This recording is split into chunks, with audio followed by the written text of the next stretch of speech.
या जमिनीला पडलेल्या भेगा या फक्त मातीच्या नाहीत, तर आमच्या काळजावर उमटलेली जखम आहे. ज्या मातीत आमच्या कित्येक पिढ्या वाढल्या, त्याच मातीचा निरोप घेण्याची वेळ आज आली आहे. आज आम्ही गाव घर सोडत आहोत, पण या गावाने दिलेली ओळख, संस्कार आयुष्यभर आमच्यासोबत राहतील.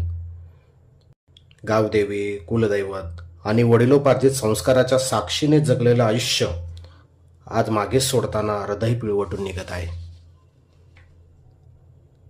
प्रशासनाचा निर्णय सुरक्षतेसाठी योग्य असेल, पण गाव सोडताना मनाला होणारी वेदना, ही वेदना कोण मोजणार? आमच्या घराच्या भिंतीनं तडे गेले, पण त्याहून खोल तडे आमच्या मनाला गेले आहेत.